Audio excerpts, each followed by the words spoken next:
Welcome to America This Week. With less than 4 months left in the year, we continue to face a global pandemic, growing calls for police reform, outbreaks of violence and vandalism, and oh yeah, there's also what could be one of our nation's most anticipated presidential elections ever coming up. Hi there, folks. The day of reckoning just 3 months away. Biden versus Trump, Holyfield versus Tyson. The fighters were in their corners, spit buckets at the ready. Trump's cut man, Brad Parscale, confident, perhaps too confident. Biden's cut girl, Kamala Harris, nervously awaiting a bloody fight. The 2020 bell rang, and the two men bumped gloves and squared off in the center of the ring. Trump came out swinging, landing blows left and right. The economy was pumping out GDP like water out of a fire hose. Stock markets were breaking records, confidence exploding for both consumers and producers. We were at full employment. This went on round after round. Trump landing blows. ISIS was a distant memory. China getting a beat down by our trade negotiators. Little Rocket Man was fizzling out, and Iran was being embargoed out of the vitriolic hate for all things Western. Biden was rocked. His legs were like wet linguine. The bell saved Biden from a knockout in the 6th. Biden's corner was scrambling for ideas. Their dazed and confused fighter was mixed up. The crowd, made up of mostly Hollywood and the media, was pulling heavily for Biden. They cheered the exhausted challenger. It didn't matter to a determined champion, Trump. When the bell rang on the 7th round, Biden's legs were wobbly entering the ring. How much more could this guy take? Trump again leaned forward into Biden, landing 2 big blows. Take that, Gorsuch, Kavanaugh. Biden was out on his feet, his body being held up only by the ropes. Trump leaned into the defense's former VP as he wound up for the knockout blow. Suddenly, out of nowhere, a punch landed squarely on Trump's jaw. Then a second one, a 1-2 punch nobody saw coming. In fact, the punches came from outside the ring. Coronavirus and riots, bam, boom. The markets tanked overnight. Simultaneously, riots spread across America. Main Street looked more like Beirut than Birmingham. Trump was caught by surprise from being hit, with fists flying from seemingly out of nowhere. Trump was dazed, his corner scrambling. He seemingly had no defense, gloves down by his sides. Could he recover? Was that just what Biden needed to regain his consciousness? The bell rang on the 7th round. That's where we are right now. In the brief break before the final 3 rounds of a super heavyweight bout, that's where we stand. 2 fighters, both staggered, both on the ropes. Who will dig deep to pull themselves up and finish the other one off? A lot of punches can land in these next 3 months. 3 months is short on a calendar, but an eternity in a heavyweight championship fight and a presidential election. Will the economy come back in time? Will there be a vaccine for the coronavirus before the election? Will rioting continue to plague American cities? These are the questions that will ultimately decide the election. Like it or not, America has a binary choice, Biden or Trump. Now, the way I see it, Joe Biden represents where we are right now in America, while Trump represents where we're heading prior to COVID. Biden backs the removing of funds from police departments and moving those funds to other forms of law enforcement. Trump is a staunch defender of law enforcement at the border and on Main Street.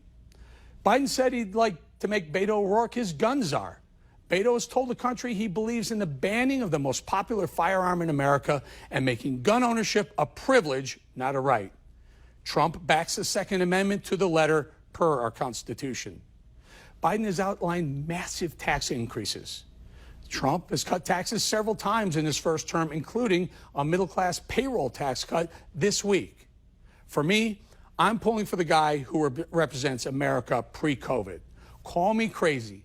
I don't like seeing all these videos of people getting beaten up, businesses being looted, and America looking like the way Seattle, Portland, and Minneapolis have become. America, on November 3rd, you have a choice. You want more of the anarchy, the woke left, cancel culture, and the defunding of police departments, then by all means vote for Biden. But if you want to get back to the business of being the most powerful, the most aspirational, the most generous, and the most prosperous nation on the planet. Vote for Tyson. I mean Trump. Mr. President, it's great to be back with you again. The massive Sinclair audience appreciates your time. The New York Times, when the announcement was made by Joe Biden for his pick for vice president, said, quote, breaking news, Senator Kamala Harris, of California, is Joe Biden's pick for VP a pragmatic moderate. What say you? The New York Times is fake news. Everybody knows that. She is a disaster. She's going to be a disaster, I think, for their party. She started off strong. She was one of the favorites, and within a very short period of time, she never even got to the primary. She left before they started. She was down to 2% and less. There's a reason for that. That's like an accurate poll. That's the ultimate accurate poll, as opposed to fake polls and suppression polls. Look, she wants to no energy. She wants to destroy we're independent now in energy, first time. We have millions and millions of energy jobs. She wants no fracking. That kills Pennsylvania. It kills Texas. It kills any state almost any state you can think of. It kills our country because we'll be paying 3, 4, 5 times more for electricity, if you can even get electricity. So she's not into fracking. She wants to raise your taxes. She wants to increase regulations. She wants to drive businesses out. The whole thing is crazy. She is super liberal. I heard, actually, she's the most liberal person in all of Congress. That's what I've heard. More liberal than Bernie Sanders, believe it or not.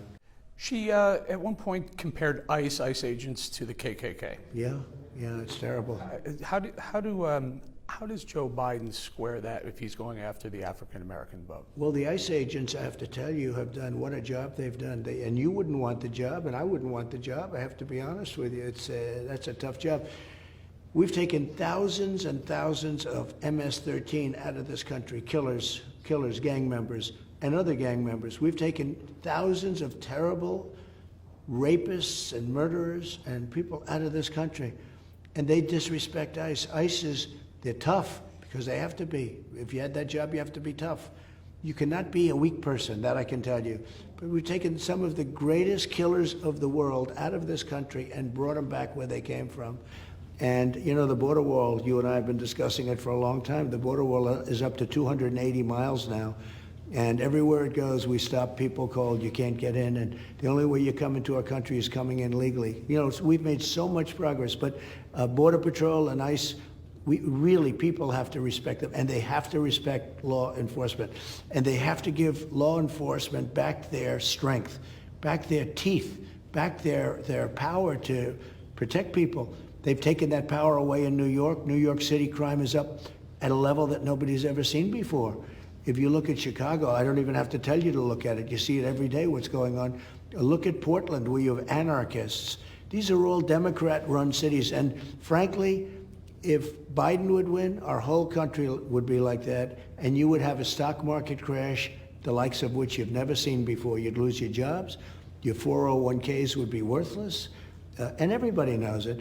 You know, we're getting ready to set new stock market records, believe it or not, even though the pandemic isn't finished yet, but it will be. I've been saying it will be. We're doing well with vaccines. We're doing well with therapeutics. But we're ready now to see, it could be, think of it, would you believe that we are almost at the highest stock market price ever? And NASDAQ is actually the highest. New high, as we speak. Brand new record high. It's been great. I'm personally blown away. I spent 15 years in the business community. First 5 years of my career analyzing business at Fox Business and CNBC, and I never saw this coming. I didn't see a market recover like this and see that happening. I do see, Mr. President, let me ask you this. By the way, $9 trillion we recovered. But I do see a lot of businesses like Pier 1 Imports going belly up, Neiman Marcus going belly up, Lord & Taylor going belly up. Meanwhile, some of the stocks prices are going higher. Is there a bifurcation of what stocks are doing versus what the bigger economy is doing? Well, a lot of the stores that you see go out is because of the internet. The internet has been very unfair to traditional stores, frankly, with taxes. They have tax advantages and they have other things, and they've been very unfair. So a lot of that you see is with that. But when you look at the Miracle Mile, when you look at what's going on in Chicago, where they're going and breaking the windows, the mayor has lost control of Chicago. And she's got great police in Chicago. They could do it themselves. And we would do it if they asked us to come in. We would stop it like we did in Minneapolis when that place was burning down to the ground. And the National Guard went in and did a phenomenal job. In 2 hours, that whole thing was quelled. It was stopped. What happened in Portland? So Portland was having problems. You came in. They blamed you for the continuation of violence because of the federal officers on the ground in Portland. So you made a deal with the governor. You said, if I move out, you move your troops in, your police forces in. They did, and the violence continues. What happened? Well, they blamed us falsely. They knew that. We have a very expensive, very beautiful courthouse, and the city was not willing to protect it. And we heard that, so we sent 400 troops or police officers, Homeland Security, to the site to protect it. We protected it perfectly and very easily. This is a strong group of people. These anarchists are nothing by comparison.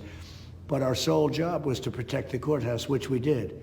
We still have them there. They keep saying they left, but we still have them there. But all they do is they protect the courthouse. We have to. Because if we weren't there, they would have burned down the courthouse. Now we say to Oregon, and we say to the mayor of Portland, who's a horror show. I mean, he thinks he's friends with these people. Every time he goes near them, they want to rip him apart. But we said to the mayor, protect our courthouse, and we leave. When they thought we left, we didn't trust them. When they thought we left, they said, oh, everything's going to be quiet now. No, it got worse. Because once we left, the strength left. Once they thought we left. Now, we'll go in there with the National Guard. We could clean it up in 2 seconds. But the governor, who's very weak, and the mayor, who's very weak, don't ask us to go in. But they shouldn't even have to ask us because they have 10,000 law enforcement people. You know that. And they're great people. They're great people. They can do it themselves. But they choose not to do it. This is a liberal ideology, like probably Venezuela, like other places that have failed. And they would not mind having the whole country be like a Portland. What people don't realize is they're all Democrat-run cities. They're all liberally run, like Chicago. For decades, for years, many years. Republican-run cities are doing better than they've ever done before. We're doing incredibly. Democrat-run cities, this liberal ideology is a disaster. And this is what they want the whole country to be. Let me ask you this, Mr. President. In your State of the Union address in 2019, you said socialism will never be in America. America will never be a socialist country. What are you doing to ensure that doesn't happen? I have to win the election because Kamala is a socialist. Biden's been brought, look, Biden, you know Biden, he's shot. He's been brought over. I guess he's a socialist. He doesn't, if you asked him what does socialism mean, he wouldn't give you an answer. He has no clue. But she's really going to be running, and she's the worst in the Senate. She was the nastiest of anybody in the Senate. She was the worst, meanest person to Judge Kavanaugh, who became Justice Kavanaugh. I've never seen anything like it. She was worse than anybody else. And again, she's not a person that's liked. I think people will fall out of love with her very quickly, very quickly. She campaigned very hard, and every time people heard her open her mouth, she went down. And we have a great Vice President, Mike Pence. There's nobody that's done a better job than him. No thoughts of replacing Mike Pence? No, not at all. I mean, I don't get the question. It's the first time I've had that question, actually, I think. No, I have such confidence in Mike Pence. He's been great. People love him. Want to have a little fun? Let's talk football. Okay. The Pac-10, the Big Ten and the Pac-12 have both decided to cancel their seasons. The mighty SEC has not decided yet. What say you to the SEC?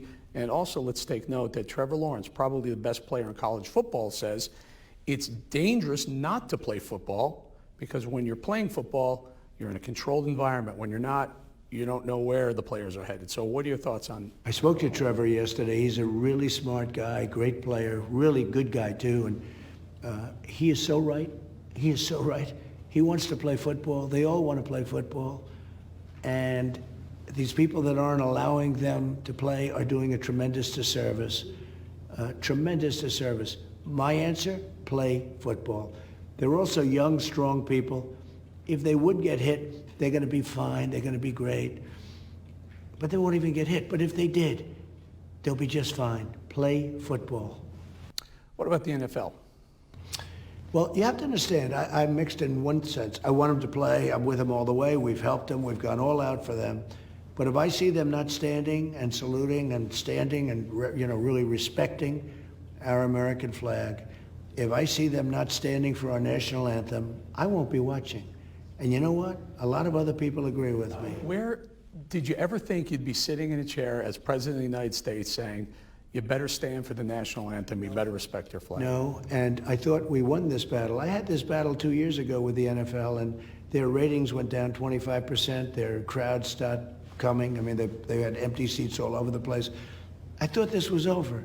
And then Roger Goodell from his basement, like Biden, in a blue T-shirt as opposed to a suit. He looks much more handsome in a suit. But Roger Goodell got out and made the statement in August or July, out of nowhere, talking about this whole thing that he's doing. He's going to kill football. People aren't going to watch. You know what? If I see people kneeling during our national anthem, if I see people not respecting our country, which is represented by our flag, I will not watch a game. I don't have that kind of interest that I'm going to watch a game. A lot of other people will agree with me. And I had this out with him once before, and we won. And they went back, and you had to stand. And you know, in their contracts, they have to stand with their hand on their heart. I don't know if you know that. They have contracts where you stand with. They never wanted to invoke the contract. But they have language in there where you have to stand. They never wanted to invoke it. If they don't stand for our national anthem and respect our flag and our country, there's plenty of places they can protest. They can go anywhere they want. They can go after the game. They can go before the game. But they can't protest during our national anthem. They make millions and millions of dollars. They've got a great life. Think of it. They make millions of dollars to play a sport that if they made nothing, they'd be playing over the weekends for fun. Their life is not bad, and they have to respect our country. Mr. President, as always, I appreciate your time. Thank you very much. Following weeks of violent protests and the overtaking of a neighborhood on her watch this week, Seattle Police Chief Carmen Best announced her retirement. Mike Solan is the president of the Seattle Police Officers Guild. Mike, what a great police officer. I watched her when Seattle was when the chop was happening. It broke her heart to have to leave that precinct, and now she's made the decision to leave. What happened? What's behind it? Well, I think what's behind it is obviously politics as usual in Seattle. When you have a Seattle City Council that is politically pandering, and due to their unreasonable activism, has all of us in Seattle swallowed by that. And not only did they make it personal with an African-American female police chief, but most importantly, the vote that they did on Monday, which is going to cut 100 officer positions, also hurts the new diverse hires that they've been doing for the past 2 years. They're going to be gone as well. So you can't tell me that this was about being woke, because it's absolutely hypocritical on behalf of the council, and it's discriminatory, and it's personal. And we're very, very upset, and I'm concerned about the public safety issues impacting everybody in this reasonable community that is Seattle. All right, Mike, I look at some of the other places that, just recently in Chicago, there was looting, nonstop looting last weekend, people just breaking in, and the mayor came out and said, calm down, everyone. It's not that bad. And then you look at Portland, when President Trump pulled federal officers out of the Oregon and Portland, the governor said that they were going to come in and lock Portland. That didn't happen either. Why are these lawmakers so afraid to work with police to stop the violence in their cities? Politics as usual, and it's quite clear that they're using police as the pawn in their political game for the November election.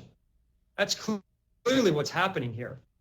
And that's such a sad state that we're in, that public safety, in terms of everybody being concerned about with the rise in crime, the assault, conscionable to use politics with public safety. Regardless if you're left-leaning, right-leaning, or in the middle, this is seriously divisive, and it's dangerous. and people are losing their lives. They're losing their livelihood.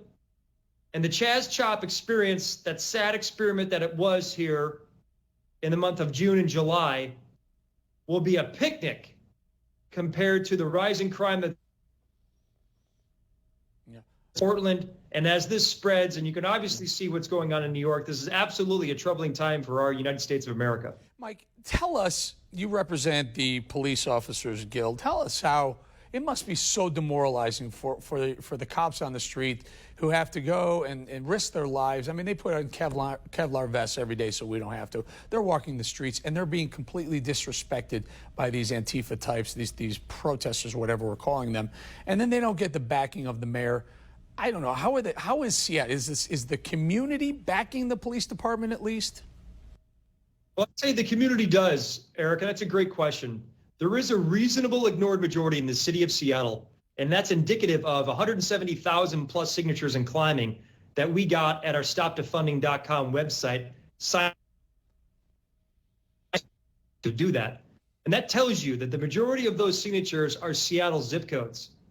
It's unheard of that we've gathered that reasonable community to say no more to the council's unreasonable activism. And our rally on Sunday, where we had over 3,000 people attend a pro-police rally at City Hall, is, to me, providing me the hope to hold our elected officials more accountable as they scream for our accountability. And I tell you, Eric, 3 months ago, the president of the Seattle City Council is on record applauding this agency as being the model agency nationwide.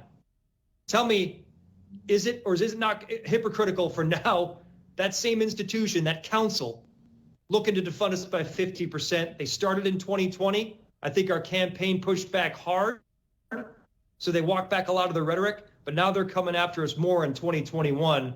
Very serious situation. But as you can see in the surrounding agencies that surround Seattle, their lateral programs are opening up, and they're swallowing, taking away the good Seattle police officers because we're the highly trained professional servants that we are. Well, you pass along the best from at least this host right here to the Seattle Police Department and anyone you come in contact with. Thank you again, Mike Solan. Appreciate your time. You're a good man, Eric. Thank you very much. Major League Baseball is back, along with NBA, NASCAR, and hockey, and soon, fingers crossed, the NFL will return too. Former NFL player Jack Brewer is back with us. Giants, whatever, we'll get to that in a minute. But just moments ago, you heard the president say if players plan to kneel during the anthem, he'd rather the NFL didn't open. He said, millionaires, get up off your knees. Your thoughts, Jack? I mean, he has a point. You know, I'm not going to knock anyone who wants to peacefully protest. You can do what you want. But you know, for me personally, I'm you know, ecstatic to live in this nation. I realize when I, you know, log into my computer every day and I get my pictures from my kids over in Africa and Haiti and different parts of the world, I really see how lucky we are. And it is ironic that, you know, you could be a millionaire yet kneeling to the flag, claiming that this is such a bad country when you're blessed with so much abundance. I think, you know, this is a time for us to really reflect. I mean, we've all gone through coronavirus. We've all seen things happening in our streets and witnessed, you know, whether it was police brutality, witnessed all these kids being shot at in these neighborhoods. You know, we have bigger fish to fry. And if we're going to all be divided because of our flag, because of our country, you know, how can we ever unite ourselves and get better and move on and actually celebrate all the amazing things in our country? And I agree with the president on that. I mean, it's really time to come together. We can have our disagreements, but not around our flag. See if you agree with the president on this one. I also asked him about the SEC. We heard this week that the Big Ten and the Pac-12 have decided to cancel their football seasons. The SEC has not. Now, am I to understand the SEC is tougher than the Big Ten? I don't know about that. It was a Minnesota college year, a couple years for you, wasn't it? Oh, yeah. I played Minnesota. I'm a proud Gopher. And kind of led this charge in regards of canceling the season, or at least pushing the season off. You know, it makes you question really what the motivation is here when you see and look at the real numbers. You know, oftentimes so many liberals talk about using science, and they, you know, push back against the conservative narrative of saying that conservatives don't use science or respect science. But in this situation, let's talk about the facts. The facts are in the NCAA, we lose about 2 kids per year that die playing football. You've had over 35 kids die since 2000. And then you look and see at the hospitalizations of sports and, kids around the country. There's over 800,000 kids that were hospitalized or went into emergency rooms due to sports injuries just last year. And then you look at college sports, particularly college football and pro football. You have not had one player hospitalized. You have not had one player die. And so are you really looking out after the health of these players? I don't think that's what it is. I think this is all political. If you really cared about the health care of college kids, you give them all health insurance. You take care of them, after they leave the game and they still have all these issues that plague them. Jack, but that's not. Give me 10 seconds here, a 10-second answer. Clemson quarterback Trevor Lawrence tweeted saying players would be safer to play the season rather than not play the season. I don't have time to read it, but basically saying when you're playing the season, you know where you are. When you go home, you can party, you can do things that may get you sick. Your thoughts about a 10-second answer, Jack? He's right on point. And, the players need this. This is how they keep their discipline. You keep them all in one place. You don't let them spread out. They're not out partying. They're not out drinking and doing things that can cause them harm. You actually have a controlled environment. Trevor's right on point. Let these kids play. Give them the choice. If they don't want to play, keep their scholarship, but at least give them the opportunity to pursue the dream that they work so hard for. I'm going to leave it right there, Jack Brewer. Come on, SEC. Don't cancel your season. I can't live without college football. This is going to be trouble. Jack Brewer, thank you very much. Good luck with your Giants. Thank you. God bless you, brother. You too. Ahead on America This Week, we're days away from convention season. Next, I'm talking with the former Democratic Party Deputy Press Secretary, Jose Aristimuño. And right afterwards, I get the Republican perspective from the National Press Secretary for Donald Trump for President, Hogan Gidley. Stay right here.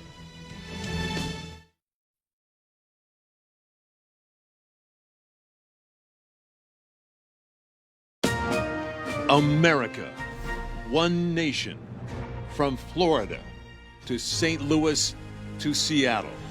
America This Week, America's fastest growing political show, delivers facts, not falsehoods. Well, there's a lot of misinformation out there, and I appreciate the opportunity to clear some of it up. Hard-edged opinions. We can no longer rely on China to be the primary producer of so many critical products that we need at a time of crisis. Tough topic debates. Has the mainstream media vetted Joe Biden the way they vetted others on the right? I just believe that all women have the right to speak their truth and that those truths should also be investigated. The end, regardless of what political party they are a part of. America This Week reveals the topics and issues that pulse throughout America.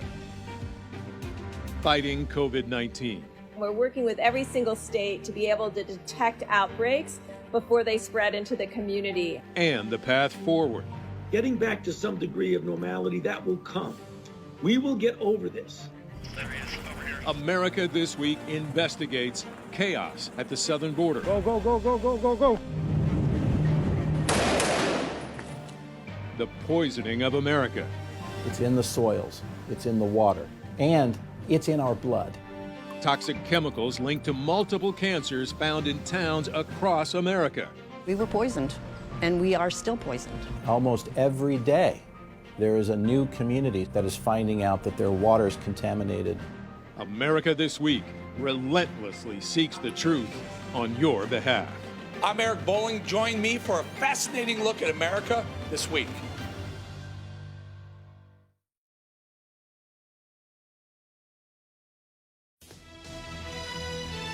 My fellow Americans, now let me introduce to you, for the first time, your next Vice President of the United States, Kamala Harris. Kamala? And the people are who Joe and I will fight for every day in the White House. And let me tell you, as somebody who has presented my fair share of arguments in court, the case against Donald Trump and Mike Pence is open and shut. As you know, the big news this week is Joe Biden announced that California Senator Kamala Harris, is his running mate. Let's bring back Jose Aristimuño, the former Deputy National Press Secretary for the Democratic Party. Jose, what took him so long? Look, there's not a particular hurry. You know, I think it's such a delicate and such a personal choice, Eric. He made the choice when he wanted to make it. I don't really think there's anything negative that he took this long to get it done. The good thing is that he got it done right before convention. Look, we are living unprecedented times. As you know, my friend, COVID-19 will change our world and will change the United States moving forward. What I can tell you is that we got a very, very, very strong ticket. We're about to elect the first African-American woman vice president of the United States of America. This is historic, man. We're about to make history. So do you think did she do anything for the ticket? The reason why I'm saying is I actually like Kamala Harris. I've met her a couple of times. I think she's personable. I just don't think she brought anything to the ticket. I'll give you an example. Betting odds, the odds makers in Vegas, as soon as the announcement was made, Biden's chances plummeted. He was leading by a lot. He's leading by a lot less now. Good news for him is he's still leading, but she didn't give him the bump. Do you think she'll give him a bump? I disagree. I think she will give him a bump. I think if there was any doubt in people that Biden wasn't prepared to make sure this ticket was diverse, if there was any doubt in the American people that he wasn't committed to make sure that he put somebody by his side that was going to fight along with him in terms of justice, in terms of race, in terms of everything that's happening around Black Lives Matter and police brutality and everything. This is the woman. This is a lawyer, as you know, Eric, former district attorney, attorney general, senator. She has campaign experience. She ran for president. And she's going to bring a diverse addition to the ticket. I think she's going to be phenomenal. I am very, very happy with the choice that Biden has made. You know, and one of the things that when you pick a running mate as a presidential candidate, you want to have someone who fills the gaps, the ones that you can't fill. But Joe Biden historically signed in 1994, co-sponsored the 1994 crime bill, which African Americans feel was biased against them. Then he picks Kamala Harris, who's been very difficult, very hard on minorities with the way she she had law enforcement of California for many, many years, applying some very strict rules that minorities thought were a little too biased against them. That didn't fill any gaps for Biden. Look, it's an important conversation, an important point. I think politicians, first and foremost, she's apologized for that. She said that she's evolved as a person when it comes to those choices that she made in the past. Jose, yeah. She spent 30 years doing it. 30 years as a prosecutor in California. Now you're going to go ahead and say, oh, yeah, those 30 years. Just kidding. No, that was her job. That was her job at the time. That was her job, and she did what she had to do with the laws that were there in those, in that period of time, Eric. That's just the way life works. People are against something and then they're for it. And I'm not necessarily saying you're a flip-flopper. That's completely different. This is something that she's, first and foremost, she's admitted that some of those things were mistakes, and that she's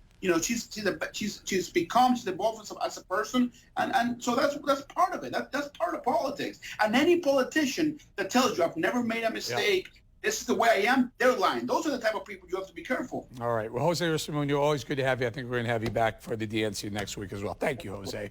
Thank you. And for the record, while we're on it, our open invitation to the Biden campaign stands. We would love nothing more to have him or Kamala Harris or a representative on our show next week during the DNC or any time for that matter. We've reached out for months and still haven't even had the respect by the guy who wants to be president. All you people out there watching in Sinclair land broadcast, we haven't even gotten an answer from the vice president. We'll do whatever it takes to get him on the show. Thank you.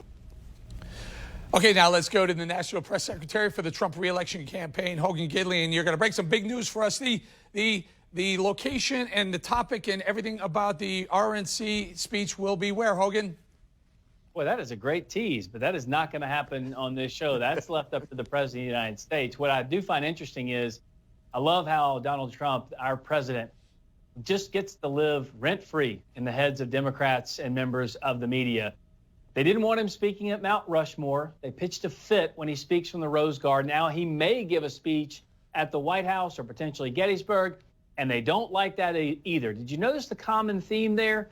They don't like him to speak anywhere because they know when he does, without the filter of the mainstream media, it resonates. People gravitate toward the message of America first, of peace and prosperity. They don't want Joe Biden out on the campaign trail, and they don't want this president out on the campaign trail, but for different reasons. Because when our president speaks, the people listen. When Joe Biden speaks, you hear crazy things about Arizona being a great city and how people, young children, love to rub on his leg hair and how African Americans all think the same.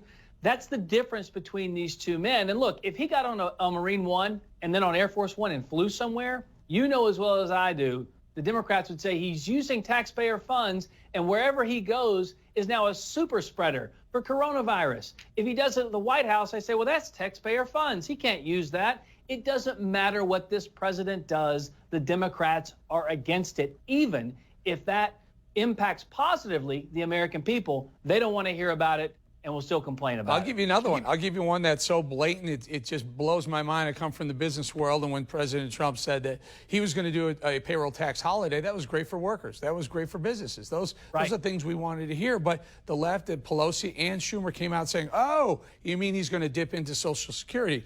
Listen, we're a deficit spending country. So if it comes from somewhere, it's going to be pulled from somewhere else to pay for it. But here's my problem.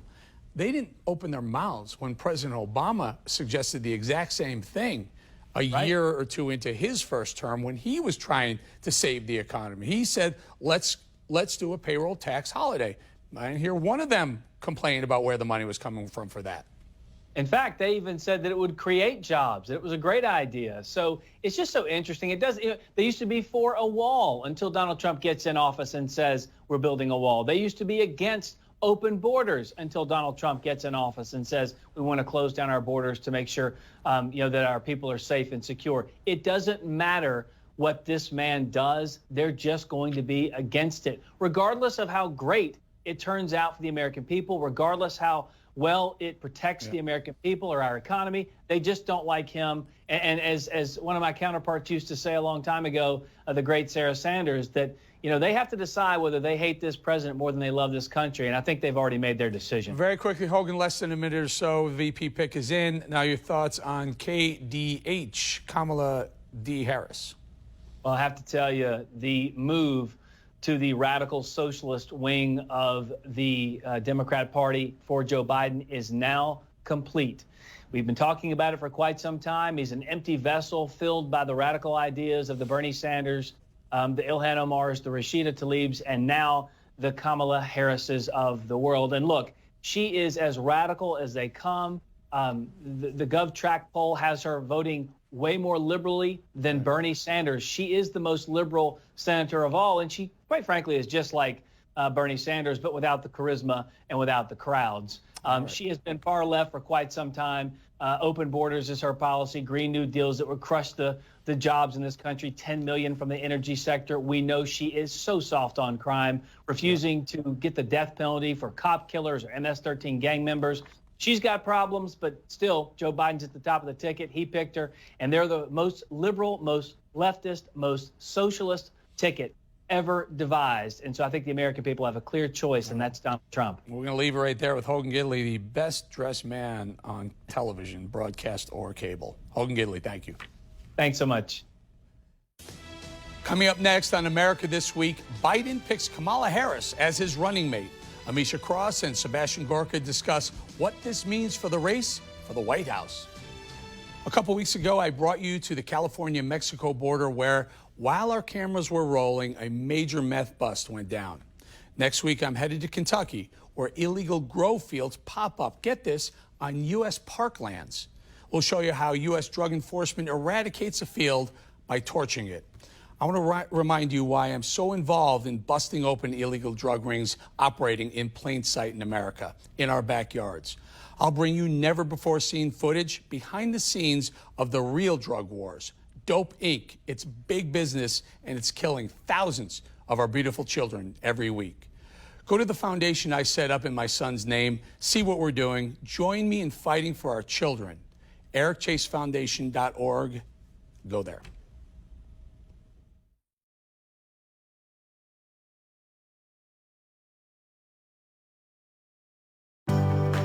United we stand, we never fall. This perilous fight, it takes one and all. Everyone stands, American strong. Strength by one equals strength by all. American values, American pride. Your neighbor needs you, each person, each time. We stand, America. United we stand. We stand, America. United we stand. Ready to help, ready to serve. It takes everyone with steady nerves. Everyone stands, American strong. Strength by one equals strength by all. American values, American pride. Your neighbor needs you, each person, each time. We stand, America. United we stand. We stand, American strong. City by city, state by state, town by town, stand American great. Everyone stands, American strong. When strength by one equals strength by all. American values, American pride. Your neighbor needs you, each person, each time. We stand, America. United we stand. We stand, America. United we stand.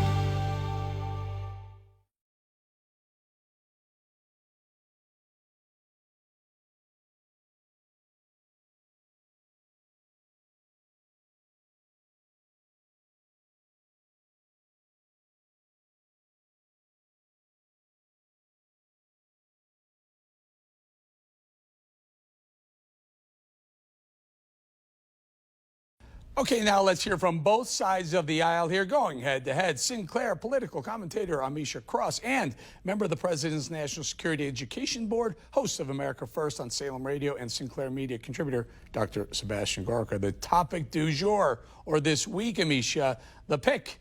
Senator Kamala Harris becomes Vice President Biden's pick for vice president, in case he is the president. So tell us your thoughts, and specifically, Amisha, I got to go there. Defund the police. She hasn't been a big fan of police and law enforcement groups around the country for the entirety of her career, especially recently. How's she going to handle the defund the police situation? Well, to the first part of your question, I think that Democrats across America are actually singing "Oh Happy Day" today. Many of us believe that Kamala Harris was going to be the pick months ago, and seeing her, someone who has also been a very ardent supporter of racial reconciliation and developing a politics that does not reign supreme with white supremacy, I think that she's someone that a lot of people are excited about, particularly those in the African American community, which is the largest group of support. How did white supremacy creep into this conversation within the first minute? Let me just stay on this for 1 second. A lot of people are pushing back on Kamala Harris on the right, and maybe even in the center, and maybe some African Americans. Let me put it this way. She has a very bad history as far as even going so low as marijuana in the state of California. She prosecuted marijuana as a crime in the state of California. How is that going to play out in the election? I think that Kamala Harris can speak towards her record. She's someone who is now more progressive than she obviously was then. We have to remember that criminal justice reform and the criminal justice reformist era is all very new. There were prosecutors across the country who, at the time Kamala Harris was AG of California, would have done and had done the exact same things that she did. So I think that we have to look at things within the context of the time at which it was something that, even though I would consider wrongful, was something that many people within her position did across this country. Very forgiving, Misha. You liberals are so forgiving. Sebastian, your thoughts on being forgiving of Kamala Harris, but not so forgiving of some of the people on the right, Trump and others? Well, I think you already made the comment. When you have Amisha mention white supremacy within 3 seconds of being asked about Kamala Harris, you know they're living in an alternate universe. This pick has nothing to do with America. It's all about identity politics. This woman was chosen because of her sex and because of her skin color. It's absurd. It's a joke. It's pathetic. It's an insult to people who believe that America is a meritocracy. And when it comes to the last 10 weeks of insanity on the streets of America in cities and states run by Democrats, the idea that the woman put more than 100 people in prison for marijuana use, then jokes about her use of marijuana on a radio interview. The people who are singing "Oh Happy Day" today, Eric, it's Republicans and it's the MAGA crowd. This is a superb choice because this does nothing for Joe Biden. In fact, it's great for President Trump. You know, and Misha, last week we asked everyone on this show, we had, I don't know, 7 or 8 different guests on the show who they thought Joe Biden would pick, not should pick, but would pick. We asked both. I think it was almost unanimous that he was going to pick Kamala Harris. There's no surprise here. She's a known quantity. Does she bring anything positive to the ticket? I mean, she seems predictable, and we saw that coming, and doesn't seem like to be something that's going to be exciting for a guy who's frankly not that exciting. She brings energy to the ticket. She brings a perspective that is different. She brings a side that is not, I think, as moderate as many on the left would consider Joe Biden, and she's a good counterbalance. I'll let you have that, Sebastian. I'm not sure that I don't counterbalance. I'm not sure how what's perceived as a moderate in Kamala Harris helping out what is perceived as a moderate Democrat in Joe Biden, helping the left. They need to turn out the vote. Is this going to be the exciting candidate that's going to turn out the vote on November 3rd? The idea that she's bringing energy to this campaign, this is a campaign that needs resuscitation. It needs a defibrillator panel. The question is she going to get her own bunker too? Is she going to be hiding away like Joe Biden's been hiding away? This is a ticket that doesn't appeal to Americans who love this country. If you hate this country, if you believe in the swamp, if you hate this country, then you won't support a black woman. Vote for that ticket, but most Americans are going to say no thanks. Amisha? To say that if you hate this country, then you won't support a black woman, I think that that's a very callous and troublesome ideology, because what we know about America is that the majority of the population in America is female. The majority is also people of color. Amisha, final thoughts, Sebastian. Go ahead. I don't play identity politics. You play identity politics. Good luck with that. All right. You know, we're going to leave it there, but let me throw a little 2 cents into this, a little flavor on this discussion. I don't believe in identity politics either, but I do believe in knowing how to win, and I do believe Joe Biden needed to pick a female, and certainly a female of color. That had to be the choice for Joe Biden if he wanted to have any chance in November. So we're going to leave right there. Amisha Cross and Sebastian Gorka, always great debates with you two. Thank you. Every week we honor first responders who died in the line of duty protecting our great country. Sergeant Steve Splann with the Bloomfield Hills Police Department in Michigan passed away after suffering a medical emergency while on duty last week. He joined the department 15 years ago and held several positions. Sergeant Splann is survived by his wife and 4 daughters. Rest in peace, Officer Splann.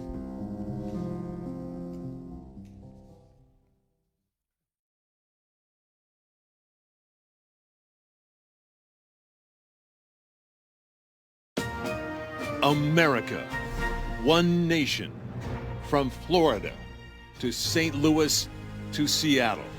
America This Week, America's fastest growing political show, delivers facts, not falsehoods. Well, there's a lot of misinformation out there, and I appreciate the opportunity to clear some of it up. Hard-edged opinions. We can no longer rely on China to be the primary producer of so many critical products that we need at a time of crisis. Tough topic debates. Has the mainstream media vetted Joe Biden the way they vetted others on the right? I just believe that all women have the right to speak their truth, and that those truths should also be investigated. The end, regardless of what political party they are a part of. America This Week reveals the topics and issues that pulse throughout America. Fighting COVID-19. We're working with every single state to be able to detect outbreaks before they spread into the community. And the path forward. Getting back to some degree of normality, that will come. We will get over this. America This Week investigates chaos at the southern border. Go, go, go, go, go, go, go. The poisoning of America. It's in the soils, it's in the water, and it's in our blood. Toxic chemicals linked to multiple cancers found in towns across America. We were poisoned, and we are still poisoned. Almost every day, there is a new community that is finding out that their water is contaminated. America This Week relentlessly seeks the truth on your behalf. I'm Eric Bolling. Join me for a fascinating look at America This Week.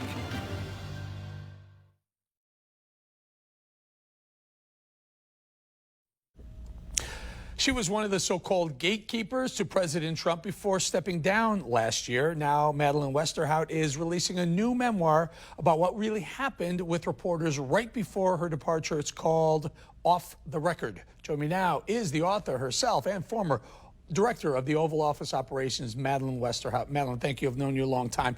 I was so sad to see what happened, and we'll get to some of the other parts of the book in a second. But take us through that night, that important night that you were with reporters, you were having cocktails, and you thought it was off the record. They thought it was on the record. Tell us. Yeah, absolutely. Well, first, thank you so much for having me. I'm so happy to be here with you. So it was about a year ago now. I had a rare day off and was enjoying some drinks by the pool and accepted an invitation to an off-the-record dinner, what was supposed to be an off-the-record dinner, and said some things that I didn't mean and that I shouldn't have said. And that mistake and lapse of judgment cost me my job. And now I am telling the story. Well, and how did the mix-up happen, Madeleine? It's either on the record or off the record. How did that mix-up happen? Yeah, so that's something that I talk about in my book, and I ask, a lot of questions of how did the information that I said at that off the record get back to the president and ultimately make national headlines. And I don't think that this story was in the best interest of really anybody. I'm not sure who gained anything from this story being released, but I've decided it's not really worth my time anymore to kind of question how that information was shared. But I do ask kind of those questions and talk about those theories in my book, so the reader can kind of go through that with me. Sure, and I've known you a long time, and the president adored you. He really trusted you. I mean, you used to sit right outside the Oval Office. I used to say hi to you on the way in. I mean, there was a bond there. There were some things that were said about some of the children, the Trump children, that leaked or got back to the president somehow. How did the president react to that with you when, you had to step down? What was that like? Yeah, I think the president was really disappointed. And that was so tough. I called him the day after I resigned and apologized to him. And he wasn't mad, he wasn't angry, but I could definitely hear the disappointment in his voice. And I think, honestly, because of the relationship that I had with him, that was even more difficult than him being angry. But he accepted my apology right away and said he forgave me. And that's the gracious man that I know. Yeah, and I only have about a minute or so, Madeleine, and I will tell you this. So the rest of the book goes into detail about your time in the White House, sitting literally outside the Oval Office. Yeah. You talk about bartenders being able to write books. For someone to sit outside the Oval Office, you write a book. Do you open up on some of those stories in the book? Yes, absolutely. I talk a lot in the book about the man that I got to know, the man that the mainstream media won't talk about, and that is a kind and generous man who is a really great leader and a good boss. So I hope the American people can kind of see a different side to President Trump when they read my book. And do you name names? Do you tell us who's coming in and out of the Oval Office at times? I worked for a businessman for a very long time, so I'm not going to give too much away before people buy my book. But I think there are some juicy tidbits in there. Very quickly, have you had any conversation with POTUS since then? I have. I told him about the book when the press release first went out, and I spoke to him last week. And he was very excited about the book. And so I just appreciate his support so very much. The book is called Off the Record, and it's Madeleine Westerhout, and she was one of the gatekeepers sitting just outside the Oval Office. Madeleine, congratulations on the book, and come back and join us again when we have a little more time. Thank you, Eric. Good to be with you. You too, Madeleine. Good to see you. Set your DVR so you never miss an episode of America This Week. To find out when we air, we have a complete list of times and cities on Facebook. Go to facebook.com/America Bowling, all one word. You can also check out our shows and interviews on YouTube. Go there to subscribe to our YouTube channel.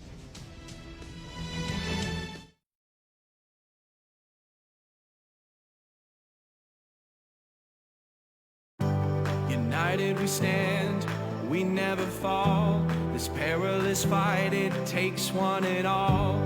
Everyone stands, American strong. Strength by one equals strength by all. American values, American pride. Your neighbor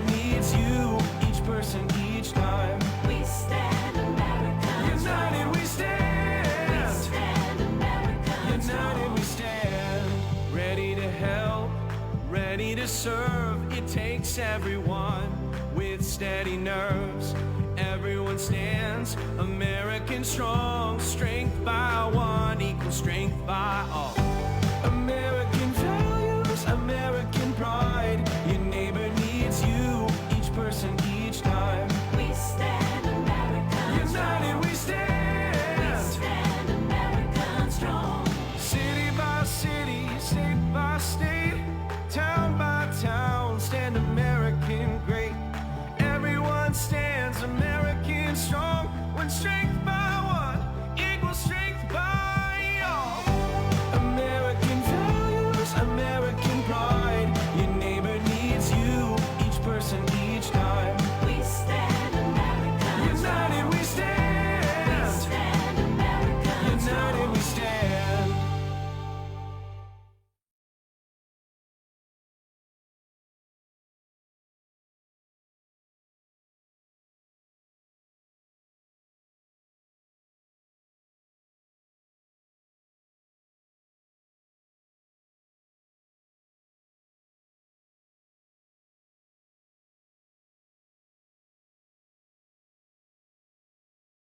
You can watch America This Week wherever you are and wherever you go. Just download the Stir app to your smartphone, Roku, Apple TV, and other devices, and start getting 100% free TV.